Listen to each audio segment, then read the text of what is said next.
things to do when everything appears to go wrong in your life. There are times in everyone's life when things don't go the way we want them to. We all have our ups and downs. These can be periods of poor health, emotional problems, financial difficulties, relationship problems, accidents, etc. Do you wish you could stay strong when setbacks occur, and things go wrong? If so, you are not alone. Setbacks and disappointments are a natural part of life, but if we learn to deal with them effectively, we can be strengthened from within. When faced with setbacks, disappointments, and stagnation, the first thing we need to do is not to fight harder, but to step back and restore perspective before moving forward. This may seem counterproductive at first glance, but it is crucial.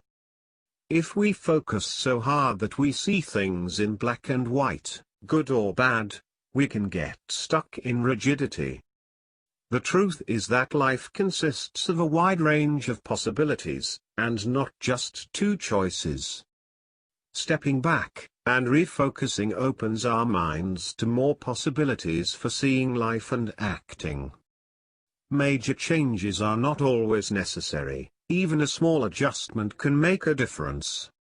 Simply step back and change perspective to include a broader view of the situation. Is it really true that you are the only actor responsible for achieving a desired outcome? Perhaps it is more accurate to say that you are one of the many conditions that must be present for something to happen. Even if we do our best, the result may not be what we expected.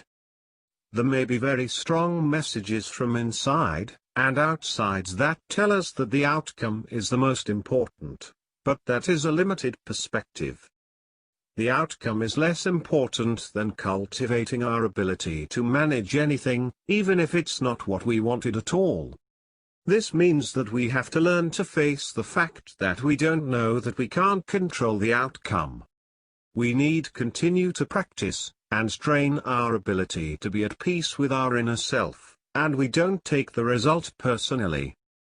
This is the heart of true spiritual work. It includes both being and doing, awareness as well as the discipline of application. What allows us to remain flexible in this often difficult process is the attitude of gratitude. Gratitude does not depend on external circumstances. We do not feel gratitude simply because everything is going well, even though it is important to acknowledge it. We need to practice gratitude, especially when things are not going the way we want.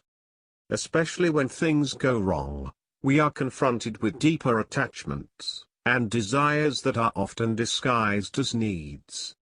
To be flexible, we need to practice gratitude anyway, similar to the concept of hallelujah anyway, often heard in black churches. Gratitude and recognition do not occur for our circumstances, but in spite of our circumstances. The challenge is to stay in a receptive and open place, not to fight what has happened, but to dig deeper into ourselves, to live by our core values, to be the difference we want to see in the world, and to lead by example, to make a difference despite the setbacks we may encounter. To do this, we must dig deep, and continue to dig and make the most of the resources and gifts we have received to make this world a better place. And, when the best among us is not enough to make a difference, we entrust the results to a higher hand, and stay the course with compassion for ourselves and others.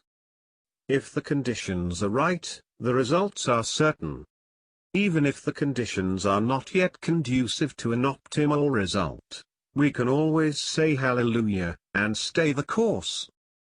Setbacks and delays are part of the reality of life, and they are entirely possible.